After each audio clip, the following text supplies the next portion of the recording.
Welcome to the CRPC prelims pointers rapid revision. Section 93 तक हम cover कर चुके हैं और आज इस वीडियो में हम सेक्शन 94 से स्टार्ट करते हैं इम्पोर्टेंट क्वेश्चन आंसर्स। तो हमारा क्वेश्चन है कि सेक्शन 94 के अंतर्गत तलाशी का वारंट किसके द्वारा जारी किया जा सकता है। आंसर है केवल जिला मजिस्ट्रेट, उपखंड मजिस्ट्रेट या फिर प्रथम वर्ग न्यायिक मजिस्ट्रेट के द्वारा। मतलब या तो डीएम या फिर एसडीएम या फिर जेएमएफसी यानी कि जुडिशियल मजिस्ट्रेट फर्स्ट क्लास ही क्या कर सकता है, सेक्शन 94 ऑफ सीआरपीसी के अंडर तलाशी का वारंट जारी कर सकता है। नेक्स्ट क्वेश्चन है, सेक्शन 94 में जो व्यक्ति तलाशी के लिए प्राधिकृत किया जाए उसकी क्या पंक्ति होनी चाहिए। आंसर है ऐसा व्यक्ति कांस्टेबल की पंक्ति से ऊपर का कोई पुलिस अधिकारी होना चाहिए, मतलब वो कांस्टेबल भी नहीं होना चाहिए, राइट। नेक्स्ट है, सेक्शन 95 किस विषय में उपबंध करती है, यानी कि किस बारे में बताता है जो हमारा सेक्शन 95 है। तो आंसर है यह धारा कुछ प्रकाशनों के राज्य सरकार द्वारा समाप्त होने की घोषणा करने और उनके लिए तलाशी वारंट जारी करने की शक्ति के विषय में उपबंध करती है। तो सेक्शन 95 हमारी बोलती है power to declare certain publications forfeited and to issue search warrant for the same. Next question है, संहिता की धारा 95 के अंतर्गत राज्य सरकार समाप्त होने की घोषणा की शक्ति का प्रयोग कब कर सकती है। आंसर है कि स्टेट गवर्नमेंट इस शक्ति का प्रयोग केवल तभी कर सकती है जब उसे यह प्रतीत हो कि किसी समाचार पत्र या पुस्तक में अथवा किसी दस्तावेज में, चाहे वह कहीं भी मुद्रित हो, कोई ऐसी बात अंतर्विष्ट है जिसका प्रकाशन आईपीसी की जो सेक्शन 124A है या फिर सेक्शन 153A या फिर सेक्शन 153B या फिर सेक्शन 292 या फिर 293 या 295A है, उसके अधीन अगर ये क्या है, पनिशेबल है तब।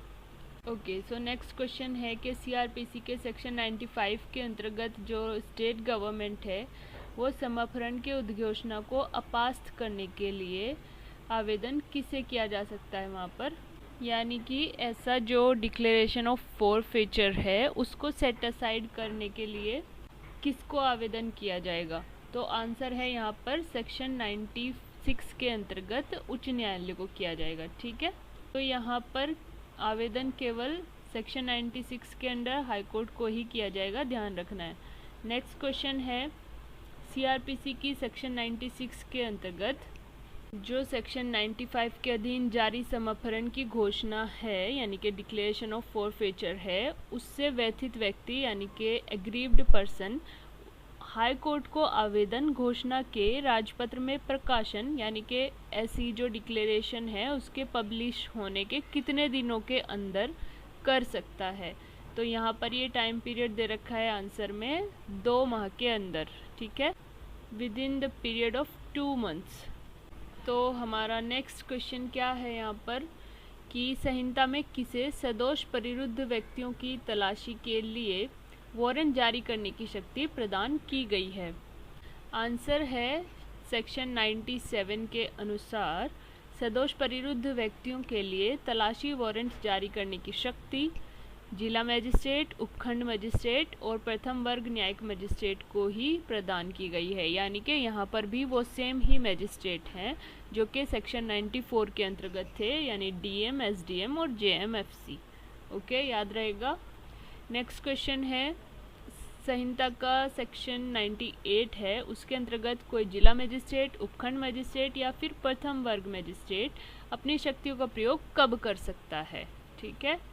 जो हमने अभी मजिस्ट्रेट पढ़े थे, अब उनकी शक्तियों के बारे में पूछ रखा है कि वो कब करेंगे अपनी शक्तियों का प्रयोग। तो आंसर है ऐसे मजिस्ट्रेट अपनी शक्ति का प्रयोग केवल तभी कर सकते हैं जब किसी स्त्री या 18 वर्ष से कम आयु की किसी बालिका के नंबर 1 किसी विधि विरुद्ध प्रयोजन के लिए अपहृत किए जाने का या फिर विधि विरुद्ध निरुद्ध रखे जाने का परिवाद किया गया हो और ऐसा परिवाद शपथ पर किया गया हो, ठीक है। नेक्स्ट क्वेश्चन है कि संहिता का सेक्शन 99 में क्या निर्धारित है। तो सेक्शन 99 बोलता है तलाशी वारंटों का निर्देशन आदि। मतलब direction etcetera of search warrants. Next question है कि सेक्शन 100 के अंतर्गत तलाशी लेने के समय वारंट का निष्पादन करने वाले व्यक्ति का क्या कर्तव्य होता है।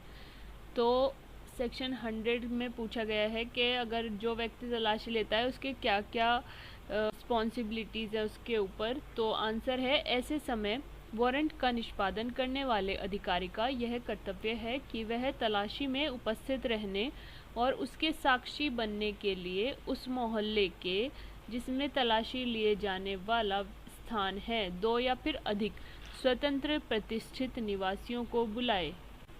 नेक्स्ट क्वेश्चन है, हजारा सिंह बनाम पंजाब राज्य 1971 सुप्रीम कोर्ट के वाद में क्या मत व्यक्त किया गया। आंसर है कि इसमें कहा गया कि धारा 100 के अंतर्गत स्वतंत्र व्यक्ति का तात्पर्य निष्पक्ष व्यक्ति से है। इसके अंतर्गत उस व्यक्ति को स्वतंत्र नहीं माना जा सकता जो पिछले कई वर्षों से पुलिस के साथ तलाशी के कार्य में साक्षी बनता आ रहा है। इस तरह के साक्ष्य पर सतर्कता और सावधानी बरतनी चाहिए। नेक्स्ट क्वेश्चन है, अधिकारिता से परे तलाशी में पाई चीज़ों का चयन किस धारा के अंतर्गत आता है।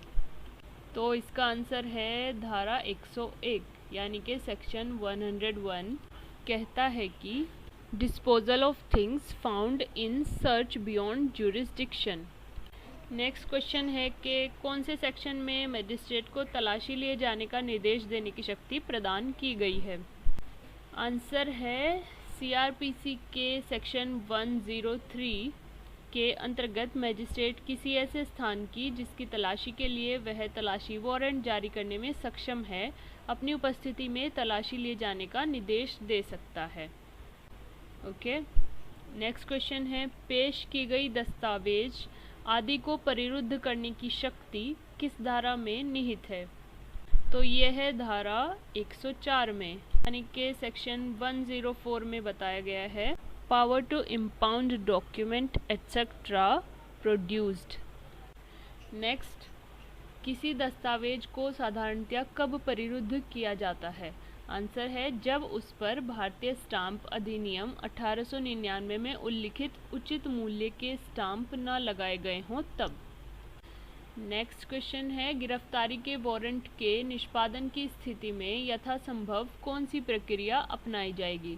आंसर है, सेक्शन 40 और सेक्शन 81 द्वारा जो प्रेस्क्राइब्ड प्रोसीजर है वो अपनाया जाएगा। नेक्स्ट क्वेश्चन, तलाशी वारंट के निष्पादन की स्थिति में कार्यवाही किस प्रक्रिया के अनुसार की जाएगी। आंसर है, सेक्शन 101 में जो प्रेस्क्राइब्ड प्रोसीजर है उसके अनुसार की जाएगी। नेक्स्ट क्वेश्चन, कतिपय मामलों में सहायता के लिए वैतिकारी समझौता अथवा ठहराव और संपत्ति की कुर्की और समापहरण की प्रक्रिया किस धारा में निहित है। आंसर है, धारा 105 में यानी कि सेक्शन 105 में बताया गया है, reciprocal arrangements regarding processes. Hindi में इसे बोलेंगे आदेशिकाओं के बारे में वैतिकारी व्यवस्था। तो गाइज़ यहाँ पर ये चैप्टर हमारा कंप्लीट हो गया, प्रीलिम्स पॉइंटर्स, जो कि प्रीलिम्स एग्ज़ाम के लिए बहुत ज़्यादा इम्पोर्टेंट है। और नेक्स्ट चैप्टर हम जो शुरू करेंगे नेक्स्ट वीडियो में वो है परिशांति कायम रखने के लिए और सदाचार के लिए प्रतिभूति, मतलब security for keeping the peace and for good behaviour, जो कि सेक्शन 106 से 124 तक है। All right, thank you.